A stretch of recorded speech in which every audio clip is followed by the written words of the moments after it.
Hi, everyone, and welcome to our Lunch and Learn Facebook Live on teen adoption. My name is Corinne Coons, and I'm the manager of recruitment and family support at the Adoptive Families Association of BC. I'd like to introduce Ashleigh Martinflatt.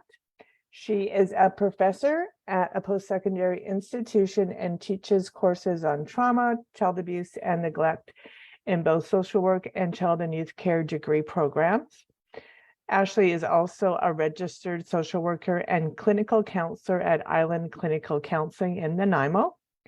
In this role, she is humbled to walk alongside children, youth, and adults in their journey of healing from trauma and obtaining permanency.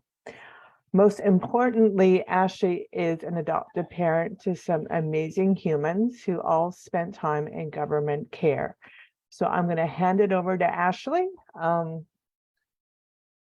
and sign off. Thanks, Corinne. Thanks for that intro. Hi there, folks. My name's Ashleigh Martinflatt, and I'm joining you today from the unceded traditional territory of the Nanaimo people. So I'm grateful to work and live and raise my family on these lands. So thanks for having me. I think we're going to be talking quite a bit today about teen adoption. And Rebecca, you're going to be asking me some questions? Yeah, I will be asking some questions. Perfect. Okay. Let me just pull up the questions real quick and we can get started.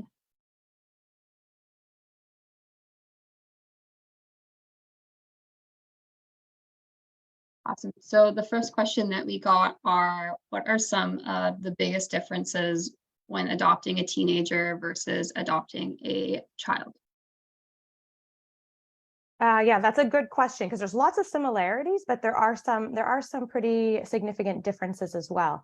I think when I reflected upon this question, one of the biggest things that came to mind is that any child who's over the age of 12 has to really clearly state that they're wanting permanency. And whereas when they're younger, children are often planned for, and it's a bit discussed with them, but not as clearly as 12 and up, where they have to sign and consent to this and really be part of the plan. So I'd say that one of the biggest differences is that children over 12 who are moving towards permanency have verbally consented, and this is something that's part of their goal and part of one of their wants as well, as compared to younger children. I think another difference could be the younger the child, the shorter the transition plan. So the older the child, the longer their transition plan is going to be, which makes sense because when you're like 5, 1 week is not a very long time. But when you're 13, that week is you couldn't just meet someone for 1 week and then move in with them. So we're looking at when teenagers are transitioning or youth are transitioning to permanency, we're going to have a much longer transition plan while they get to know you, while you get to know them, and we allow that relationship to build a little bit slower. And we might be using a multitude of different ways of technology during that transition plan as well for getting to know youth prior to maybe then just being visits and things like that. And that teenager, although for all transition plans, children, they're the gauge of when kids are ready for permanency, but really specifically for our youth, because they have such a clear voice, they're going to let us know when we need to speed things up or we need to slow things down. And we're really hopefully listening to them during those transition plans about as they're obtaining permanency. I'd also add that teenager, other differences might be a teenager. I didn't say this at the beginning, but one of our family members is through a moral adoption and was a young adult when they joined our family. And one of the things that they always mention is that there's just this built-in tech support idea of when you adopt a teenager. And goodness, have they helped us repeatedly. And they always say to us, see, adopt a teen, built-in tech support. So they're often teaching us how to do things, how to utilize things and things like that. So they can be in a place of expertise, in a place of supporting you. And I think another important thing to remember is that a teenager has often been in the system longer than younger children, and navigating and being in government care causes trauma. And so there's going to be that needs to be taken into consideration as they're healing and as they're attaching and getting to know you in their new permanency home.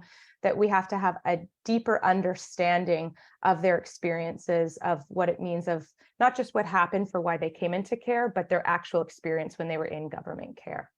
So I'd say that those are kind of the biggest differences between adopting a teenager versus a child. Awesome. Thank you, Ashleigh. The next question is, are there any challenges that a parent might face when adopting a teenager versus adopting a child? Yeah, so one of the things that I hear from people, especially when folks are in the stage of their adoption, is friends and family are a bit confused about the adoption of a youth or permanency for youth, and they often don't say the most supportive comments about it.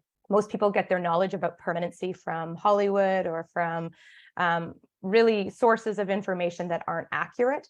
And I hear from a lot of families that their family or friends, I think they're doing this with good intent, but will say things like, are you really sure? These kids come with lots of problems, and just can have a really negative tone about that, compared to if you were to say how it's been really romanticized about adopting a younger child.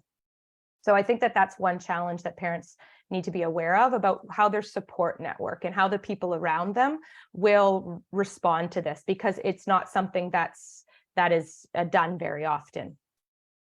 I think another challenge is that you can worry about how much time you've missed, milestones, things like that. And I've known families and myself included who've actually experienced grief about things that have been missed that you weren't there for. And so I think it's really important to think about that, and to think about and reflect about how you might work through some of those strong feelings. It really linked to that can be often youth who are in care can have had very challenging goes of it, and there can be some guilt and even questions sometimes for many of the youth I work with. They're saying like, well, where was this permanency earlier? Why did I have to go through everything I went through before I was to get here? And so there can be that challenge of trying to wrap your head around where were you during all those years, and why did this have to happen in order for then this to occur? And so being prepared to have those discussions, which can be really challenging on your heart and hard to know how to navigate as a parent. I think that the last thing that I would say that there's some challenges about is that you need to really remember, this is for all adoptions, but in particular for teens, because they have a developing brain, is that will be walking next to a healing person. And that can be raw and that can be emotional. And they're not mini adults. They still have substantial brain development happening. And so we have a healing underdeveloped brain, and often which looks like an adult-like body. And so sometimes we can be tricked into thinking that things should be happening faster, or that they should be behaving or acting in different ways, when really we need to constantly remind ourselves that this person might be, 6 feet tall, and this person might present as a young adult, but trauma impacts often our development. And in many ways, chronological age and stage of development are going to be really different for a teenager, and that we need to be prepared to walk alongside them as they're healing from that. And there is no time frame on that. And I think that one of the challenges I sometimes hear is that adults might think like, we should have worked through this by now, but there is no time frame for how one heals from trauma, especially when your brain isn't fully developed. So I would say that people need to be prepared to walk alongside that, and not to fix it. We can't fix it. We can just be there to love and provide unconditional support, and patience and permanency as they navigate healing those really deep and sometimes multiple wounds. Thank you. The next question is, how can I make my teen feel welcome in my home right away? Yeah, good question. I'm not sure anyone can feel super welcome right away. It's kind of a weird thing when everybody moves in, and that's for any adoption. There's some moments of uncomfortableness or just like like someone's all of a sudden living with you. And so I think just being transparent about that, like, this might feel funny. Do you feel funny? Are you feeling comfortable getting a drink from the fridge or taking a snack? Do you feel comfortable getting up in the middle of the night to go to the bathroom? Like, just really being transparent and talking about some of the things that might get in the way of somebody feeling unwelcome. I encourage people to think about, like, what if you knew someone for a bit and then you went and had to live in their home? What would be things that would make you feel welcome, and what would make you things that would make you feel uncomfortable? And so have that discussion and just really talk it through. I also think it's important to remember that feeling comfortable and welcome is a process. It's not a binary or not welcome. It's a slow process. And we just have to allow people to adjust to that as they're getting to know us and they're attaching to us. But I think it's really important to know not to take it personally if it doesn't feel like someone does feel welcome right away. We got to remember that any child or youth who comes home through permanency is feeling and dealing with intense grief. And at the same time, we're asking them to attach. And that seems like one of the most impossible things to ask somebody. And there's very few other populations that I can think of that we ask someone to do that. We never say to somebody, say if they were at the funeral of their partners as they're grieving, hey, are you ready to go start dating? Like, we let people grieve and then we transition to other stages. But with adoption, children and youth are often not afforded that. It's two things, very complex feelings that are happening at the same time. And so those can get in the way of someone feeling welcome and or acting as if they're welcome. And again, really not taking it personally, that this is a very complicated thing that's happening. But for just some practical tips of things that you can do, I know a family who adopted a youth where when they gave them the key to their house, which often doesn't happen for kids who are in government care, they often don't have a key to a house, or they were given the family key to the house and it was put on a really special keychain that said family. And that was something that was pretty a substantial kind of moment for that youth. I would ask if their guardianship worker or if they're in foster government care or if they're in residential care, I would ask for information of things that the people like. What's their favorite meals? What's the detergent that they use to wash their sheets? Let's make sure their pillow and their sheets smell exactly like where they came from, if that something was a sense of home for them. Let's really find out who they are, some of the details that makes them unique and wonderful, and incorporate those into our home. If you have pictures of other family up on the wall, let's get pictures of them up on the wall. Just things that would be, put out a basket right on the counter that's filled with granola bars or fruit, and make it really easy so that, especially in those first couple of weeks when things are uncomfortable, that they're easy to access food, or even put a basket of imperishable foods in their room so that they can access that if they're hungry. Make sure they're clear about how what they can touch, what they can have access to, because they're often timid or can be unsure of what it is. So if the fridge is open to everybody, let's make sure that they're really clear about that and that we make extra efforts to share that with them.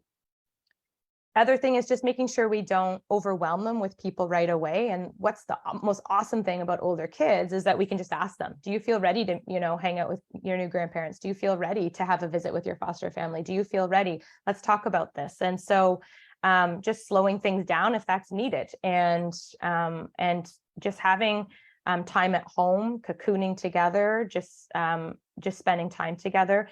And making it so that there isn't, given that complicated process I was talking about before, about grief and attachment working simultaneously, if that's happening in their brains and in their spirits, let's not put on a whole bunch of other expectations as well. Let's just slow life down and try to make things as calm and as easy as possible.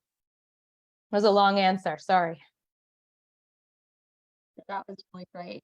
We did just actually get a comment from a viewer, so I might just ask you the question now. She asked, for those who have a teen in their home now in a smaller community, I have found it difficult to find appropriate support for me as a parent. The counselors don't really get it, even though they're trauma informed, they don't have the experience. This is also limiting for the child with finding a right match for them regarding professional support, but I found it more challenging to find parent support. Yeah, that's such a, I appreciate that observation, because I talk a lot about accessing professionals who are permanency friendly. I can't see the name of the person who commented on this, but I really, really appreciate this, and that it's very important that we find people who understand not just trauma informed. So I like how you highlighted that, but also understand the intricacies of parenting and loving a child who has had the life experiences that many of our kids have had. And so it's really important that we do that. What I would suggest is I can definitely put my email in the comment section for you to connect with me. I do have some colleagues around the province that I could that hopefully one might be in your community.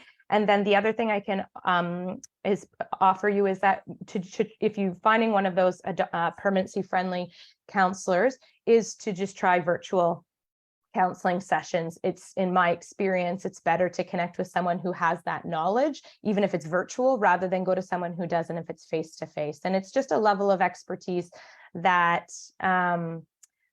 that not everybody has, and that's okay. But it means we have to do a little extra work in order to make sure you're getting the support you need as a parent, because it just is a little, there's just a few differences that are subtle, but very, very important to take note of when we're trying to support and attach and love our kids to the best of our ability. We also just got one more question from a viewer. It says, we're hoping to adopt a sibling group. One of the siblings could be a teenager. Are 2 bedrooms necessary? We would love to be able to do that, but with the rental/housing prices, that could be difficult for us to afford. Yeah, I get that. So you're going to want to, if you're adopting through the Ministry of Children and Family Development, they're going to have their own kind of policies regarding bedroom sharing. Many kids in foster care do share bedrooms with their siblings if they're of the same gender.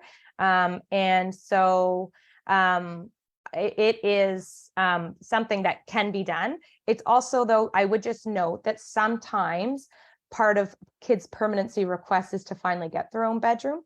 So that's something to take into consideration as well. And just that and the reason they do is because maybe they've never had it, but also just depending on the developmental difference between the two. So if we've got like a 15-year-old, and I love 15-year-olds, they're awesome, but what they're going through is significantly different than, say, a 7-year-old. And we're going to want to have potentially those two, especially as they're going through that complicated process of grieving and attaching, they might need some extra space. Having said that, that's not the case for every child, but those are just some things to consider. You know, where are they developmentally? How are they in their process of their grief and loss? What experiences of trauma do they have? And to just really talk that out with your adoption worker. And somebody else just asked, what is the percentage of successful teenage adoptions, meaning the child remains in the home and is happy with their situation in the long run?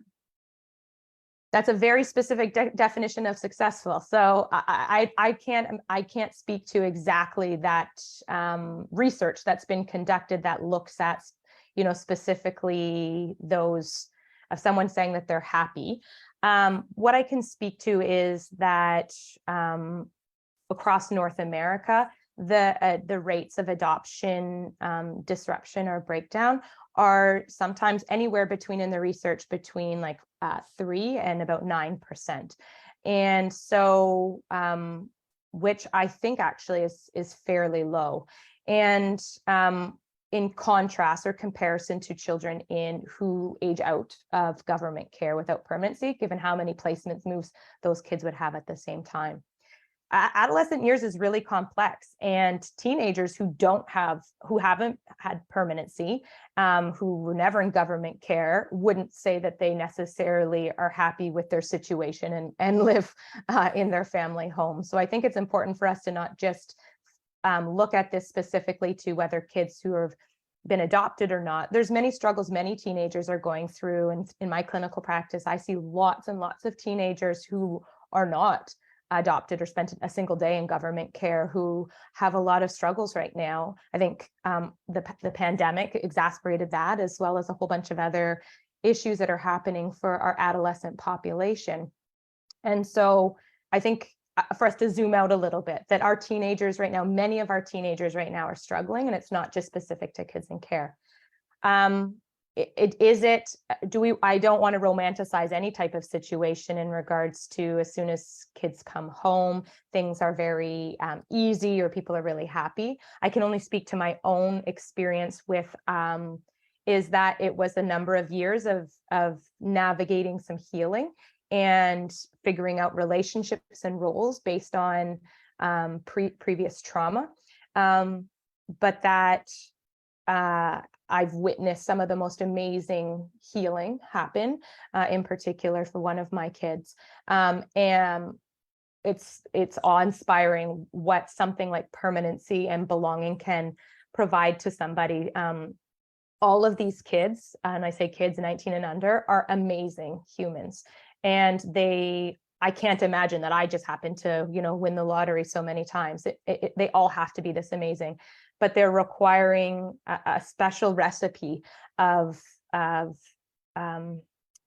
whole bunch of things, which is unique to each child. And that's what your job is as a parent, to figure out what that recipe is. So what the recipe is for my youngest up to my oldest is significantly different. And that's what's great actually about adopting older kids, is that you can actually have a dialogue about what is it you're needing, what's working, what's not working. That's a lot harder to do with a 5-year-old. And so they can be part of that journey of figuring out what is happy for you and what would contribute to that. And I just think it's important to recognize that healing, especially for many of these kids who've had substantial exposure to trauma, isn't going to happen quickly. This is going to happen into their young adulthood, and this is going to, it slowly occurs. So it's not something that just being in a permanent home erases what happens before, but it's one of the ingredients that does help in that healing journey. Awesome. The next question is, what things can I do to prepare a teenager to come into my family? Yeah. So I think that there's a lot of work that can be done. I'm a big supporter or advocate of using technology to have families connect with youth prior to meeting. I think a whole bunch of relationship building can be done in an arena that they're super comfortable in. And that's what we're wanting to target, is make sure that they're really comfortable. So whether that's through Messenger, whether that's through FaceTime, whether that's Snap, like whatever it is that they're utilizing, I think that we need to go to them and we need to go to their comfort zone to help get them ready and prepared and for building that relationship. So I would suggest that would be a really easy and powerful way to start building that relationship and start getting them prepared for who you are, and understanding, to go on a virtual tour of your home, go on a virtual tour of your neighborhood, I knew one family that went on a virtual tour of the school they were going to go to, and they saw all of these things before even meeting their permanency family, which I think, in my opinion, if I was that person, would alleviate a lot of stress. So think about it from a teen's perspective. Where am I going to live? Where am I going to go to school? Where will I meet friends? Where am I going to, all of those different types of things, and try to find ways using technology to get them feeling more comfortable. So it's one way of being prepared. I think another thing is just really paying close attention to the transition plan and making sure that it's youth driven, and that the youth has had a lot of say in what that transition plan should look like. And even during the transition plans, there should be check-ins with their worker or with their guardianship worker or their adoption worker, where they can give feedback like, I don't like us going out for dinner every second night. I'd prefer if we could do this. And just really, one of the things that trauma does is it strips us of our power. So what we want to really be doing is working from an empowerment model. And so at any choice, whenever there's appropriate age and stage choices that can be offered, we should be offering those to kids, and we should be allowing them to have appropriate control and power over this next step of their life, which I can only imagine feels very powerless and out of control. So that's another suggestion I would have. I'd also just ask them. Again, this is one of the glories of older kids. Like with a 3-year-old, you have like, who knows? But with an older kid, I'd ask them, what's the top 3 things you're excited about? What's the top 3 things you're nervous about? And then try to work on those, right? What's something that would help you feel more comfortable on day 1? What's something, like, just ask these great questions that's going to give you information that can help you prepare for their arrival. Find out about details. Like, do they want to bring their own sheets? Do they want to decorate their room with you? Do they want to, like, find out all of those specific things that are really important to people in general, but often youth that age. Find out their favorite dinner, find out their favorite breakfast, all of those things. Make sure that food is in the home. So that at least if everything else is different, and if you eat Honey Nut Cheerios every morning for breakfast, at least that's the same when you have this huge transition, right? So try to find those areas where we can bring continuity from their life with them. They're not starting new. They're bringing everything with them. And so let's just acknowledge that and try and use that as a strength.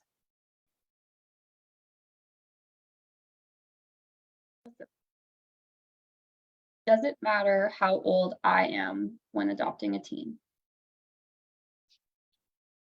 Well, you should be older than them. So that would be something that would be important for us to know.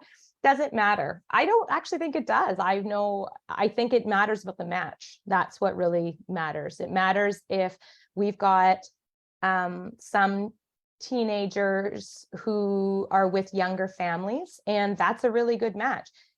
I don't think age is, it's about the match. Just like some youth do great with single parents and some do want to be with 2 parents. Some, like it all depends on the needs of that child, and that's what really should focus on that. So I'm not sure that it actually does matter that much. I think it's about more your match with them and your life, their interests, your skill set as a potential parent, and can you meet their needs? That's most relevant. Our oldest is, like, I would have been very, very young had I birthed her, and I'm not sure that I don't actually really think about that. It doesn't really matter. It's about the match of our family. The next question is, I'm scared that I won't bond with the teenager. Do you have any advice? Yeah. You probably won't bond at first. So let's just put that as an expectation, and then there's nothing to be scared of, right? So let's just put it out there that it takes a long time to build a relationship and to get to know each other. And it's not this magical, like, you see each other and doves fly out into the sky. It's not like that. It's like every other relationship in your life. It takes time and it takes effort and it takes patience. So the very first thing I would say is just admit that you're not going to bond at first at a super deep level. And then therefore you won't be upset when it happens, right? Because there's lots of people who birth infants who don't bond with them. There's lots of people who adopt 3-year-olds who don't bond with them right away. This is a process of getting to know each other and falling in love slowly. And I would just really highlight you're falling in love with somebody who is hurting terribly. And so sometimes I encourage people to think about themselves when they've been hurting. And did you put forward your best self? Were you someone who was easily lovable? And I'm guessing for myself, I can at least say that I wasn't. And so that would have made bonding with me a lot harder. When we think about trauma responsives, fight, flight, freeze, or appease, that's what often someone's going to show when they come into your home. And that makes it, depending on the response, if we've got a flighter or a fighter, that makes it hard to fall in love and bond with someone. So just recognizing that it's not an bonded, unbonded, it's like a dimmer switch. It's going to go slowly. And sometimes it dims down a bit and then sometimes it goes back this way. It will happen, but it's just going to take time. And I think just being open to that time is the best gift you can actually give yourself and the youth, that just remove that expectation. And also, just a side note, I know lots of parents of teenagers who weren't adopted, who don't feel particularly bonded at certain ages in their development. So again, let's just normalize some of those pieces too. Okay, perfect. And we got another question from a viewer asking, when exploring permanency options, should we leave the contact up to them, as in the child? Like, how often do we chat, or should we initiate the conversations? For reference, they have already met and are communicating and getting to know each other. Yeah, we got to find a good balance between there, right? So a balance where the kid is having some say in when it occurs, but at the same time, if I was to say to my kid, like, I'm just going to leave it up to you when you call your grandma, like that just, not that she doesn't love to talk to her grandma and spend time with her grandma, it's just not her top priority as a 14-year-old right now. So I think we have to find a bit of a happy medium between, let's put some structure. So for example, we're going to talk with your permanency family today. What time works best for you? What method do you want to talk with them on? Do you want to FaceTime them? Do you want to, like, how do you want to do this? So kind of like, we want to offer choices, but we need to have some parameters around those choices, because it's nothing personal, but that teen just might just be like, I don't know, I'm playing video games, or I'm going to hang out with my friend, or things like that. And they don't understand the importance between these connections. So let's give them choices, but with some parameters. But I would be, how often do you chat? I would, and if you have a desire to chat lots, tell them that. How cool is that for someone to hear, hey, I love hearing your voice every day, or I love seeing you every day. These are often things that many kids haven't heard before. So it might be weird for them at first, and that's okay. But share why you want to talk. That's one of my biggest recommendations, is when we're trying to do something with youth, often as adults, we don't provide the reason or the rationale. So then youth are like, why are you doing this? I'm not sure. Especially kids who've had high exposure of trauma, their alert system goes off. I'm not sure about this. I don't want to do it. But when we just quickly clarify why, the reason I want to talk every day is because I love talking to you. You're really cool. And I look forward to it every day. Okay, it's not because I'm in trouble, or it's not because of any of these other things that have maybe happened to them historically. This is a new experience. So provide your rationale for why you want to do certain things, and then get their input. Maybe every day is too much for them, but every other day would be great. Maybe another thing is, like, lots of teens that I work with don't actually want to talk on the phone or even FaceTime. Let's message each other like that. You have 25 to 50 of those a day and get to know each other quite well. So again, let's meet them where they're at and in their comfort zone. Perfect. The next question is, will I miss out on important milestones if I adopt an older child? Yep, you absolutely will. Of course you will. You weren't there for their first steps. You weren't there for their first haircut, or when their tooth fell out, or things like that. So you will. And it's important, if those things are important to you, that you acknowledge that you've missed them, and you, if necessary, you work through the feelings that are associated with missing those pieces. So yes, you do miss those. However, you do have a whole set of firsts that are amazing, that other people with teenagers by that time are irritated, and I think when they're parenting teenagers, kind of take for granted. So the first time they tell you that they love you, or the first time that they start doing dishes with you next to you without you asking, the first time that they refer to you as a parent or someone to somebody out in public, the first time you take them for their driving lessons and you're there to support them through this really significant milestone, the first time that they get a great report card and you notice a change in their report card or anything, and you take them out to celebrate that. So you have your own set of unique firsts. You just have to let go of the ones that society has kind of deemed as like the first, but you have your own set of beautiful ones that are pretty amazing. And so it's about kind of switching gears and recognizing that you're going to have your own set of firsts. And what's ironic is that sometimes those firsts, because they're being celebrated so much and during those teen years, is that it brings people closer, right? Those claiming behaviors and those attachment and bonding behaviors, when we're celebrating somebody and for something they did that's really not that big of a deal to another kid, it can be pretty powerful for a teenager. These kids deserve to be honored and held up from the day they were born. And for some of them that didn't happen, or it happened on and off. But for once they're in your home, if you can think about it in that sense, about how am I walking alongside of them in their healing? How am I honoring them? How am I holding them up to be the best self of who they can be? That's a pretty cool set of firsts to be part of that.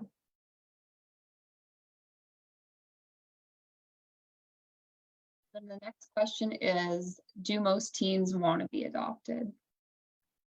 So the kicker is they have to if they're being adopted, right? They have to sign for it if they're 12 or older. And so having said that, I imagine there's mixed emotions. I can't even imagine how terrifying that is, having a history of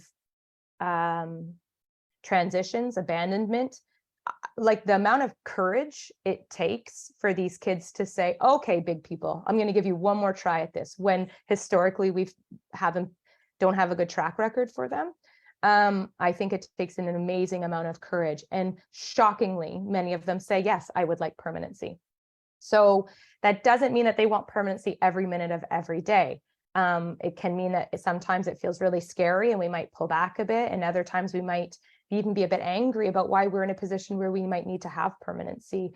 But and that's human nature. None of us feel 100% something all the time. And so again, that key piece about not taking it personally, this is not about you. This is about their history and how they've been treated and the losses that have experienced, and the courage that it takes to one more time step forward and to give people another chance. So all of the kids who are looking for permanency, who are over the age of 12, have told their workers that they are interested in this. They will all have to sign a document, to move forward with this. But it could be a bit bumpy along the way, in yes, no, things like that. But again, like, can you imagine? Like, I really always ask people this: can you imagine how scary it would feel to put yourself out there to say, like, okay, who are these strangers that you're saying are a good match for me, who are going to be my family? It seems unimaginable to me, and the amount of chutzpah and courage and just everything inside of these kids blows me away every day.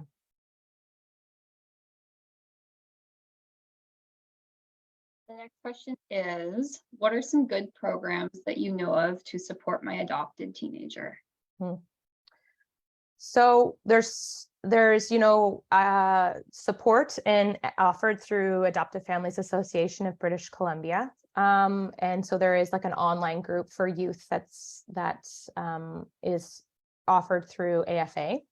I think what can be really powerful is finding other adoptive families in your community and just seeing if there's any kids or youth in the same age that have similar lived experience. I think that can help normalize what they've gone through. And so that means doing some of the legwork yourself as a parent, reaching out and trying to find people in your community who it might be similar. So that can be really helpful. Luckily, just through online everything, there's tons of ways in which youth can reach out and connect and get support. And I think it's really powerful that they meet other kids who've had these similar experiences, whether it be, international adoption, or whether it be, with extended family or things like that. There's commonalities that transfer across all of them. So just trying to find communities of support, and AFA can help you with that in locating people in your community who might be able to connect with.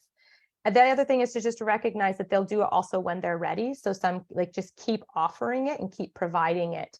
And at 12, 13, 14, they might say no. And then at 15, they're like, yeah, okay, I would like to do that. So it's not a one and done. We have to just keep offering those supports and keep trying to providing them with opportunities in which they might be able to connect with people who have similar lived experiences.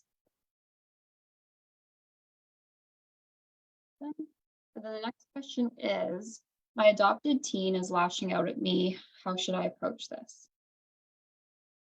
So again, a lot of teens lash out at their parents, okay? So I really want to, sometimes people come to me and they're like, is this because of their adoption? And I'm like, well, I don't know, but I just saw 7 other people who weren't adopted with the same thing. So we have a pop adolescents right now who, like I mentioned before, the pandemic has impacted them significantly in their social emotional development, as well as the high level of access to technology is impacting them. And so there's a lot, that's not even talking about trauma and things like that. So it's important to recognize that many youth are struggling right now. I think an important thing is especially when somebody has joined your family through permanency, and sound like a broken record, but people take it really personally. They don't like me, they don't like it here, this isn't, maybe wasn't a good match. This has nothing to do with you. This has to do with their experiences and how they've been treated in this world. And to think that those wouldn't come out when it's safe is unrealistic. So we talk about this in the adoption education program, you know, when the bad is good, that when somebody is lashing out, when someone's showing their true self, often it means they feel safe and comfortable to do so. So if you can try and reframe it in that way, it can be somewhat helpful. And I'd say that the number one thing is people often contact me because they want to get support for their teen. And what I would say is, how about we just we just work with you as a parent. It's actually the parent who is requiring more supports in the teenager. And when the parent's able to see things differently, then they parent differently, and that you as a parent have the single biggest impact on your child, not 1 hour with me a week, it's you. So if we can get parents getting the right support, which could mean joining a community, like a group through AFA where you're meeting other adoptive parents. It could mean getting professional support. It could be meeting someone in your community who's adopted as well. Whole variety of ways you can get support, but I would say you need to get that. Let's just let them heal. Let's let them you know, emote and be who they need to be. And you get the support so that you can provide an environment that says, hey, whether you're lashing out or not, you still belong here and you're safe, and we're going to get through this.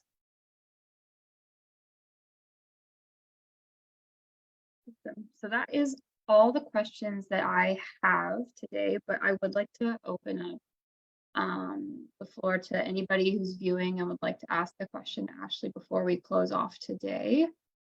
So I'll give it a couple minutes to see if there are any more questions.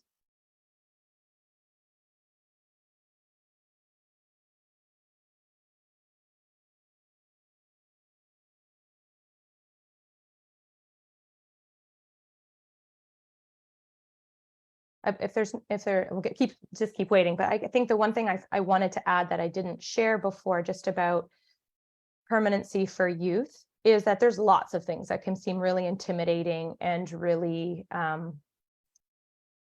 scary about moving forward with this. But one of the things that I learned very quickly is that the benefits of adopting somebody who can speak and who can share their emotions is that you can work through things. Sometimes I've adopted a whole range of children from different ages, and I would suggest that one of the hardest age ranges is that 3 to 5 age range, because there just isn't the cognitive ability to rationalize their needs, their wants, their hurts, their behaviors, because they're just too little. So they act it out, and we see that happening in their behaviors, which can be really, really hard for them and hard for everybody who's loving them. So with teenagers, when things have calmed down, when it's appropriate, there can be some really rich discussions where we're helping someone process and helping them find the words to talk about, what are you feeling? What's going on for you? How can I help you? And that's unique to youth permanency, is being able to have those discussions and being able to model how to talk about feelings, and then to see them. This is why I love working with youth so much, is they implement changes so quickly. Adults are so slow to change sometimes, right? They've been doing something for 30 years a certain way. So making a change is often painful. But for youth, often if we're able to have like a good discussion and we're able to offer an alternative suggestion for them, a substitution, rather than just telling them not to do something, we often see them implement it pretty quickly. So that's pretty cool. That's really awesome to be able to be part of somebody's journey like that, which doesn't necessarily always happen with younger children. So it looks like we did get a couple questions. The first one is, if you had the option, would you transition a teen in grade 12 and adopt, or wait till they graduate and do moral adoption? I would have graduated. I would have, in my experience, I wish we had been able to do a legal adoption when that person was younger. So for that's what I would have hoped for. Moral adoptions are amazing and are often what a youth is asking for.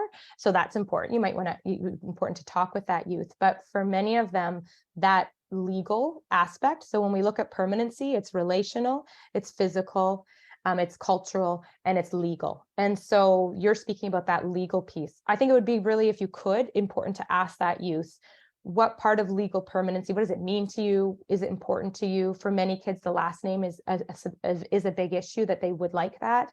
And they would like that, the finality of knowing this is my family forever. But that's not every youth. So I would maybe suggest talking with them about that and seeing what fits for them better.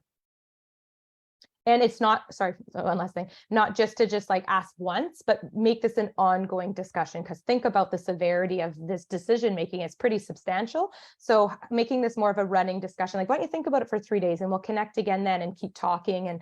And if they have like a mentor or someone in their life, a grandparent, an auntie, or someone that could help them have a discussion about it outside of you, where they're not having to worry about your feelings, that could be really helpful as well.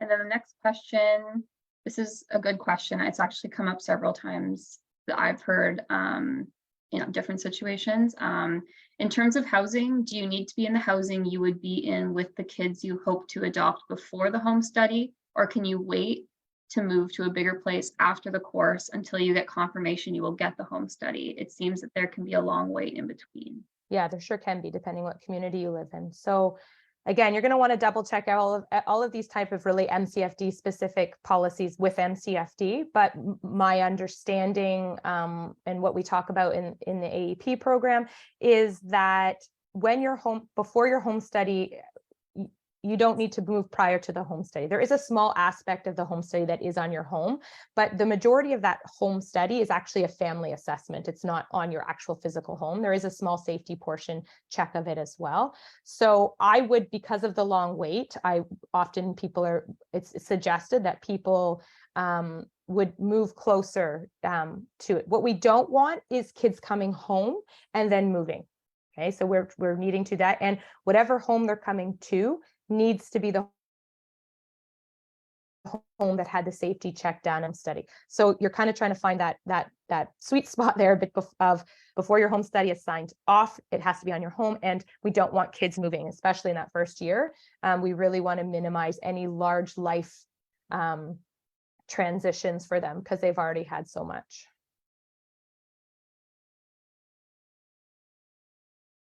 That looks like it's all the questions that came in today.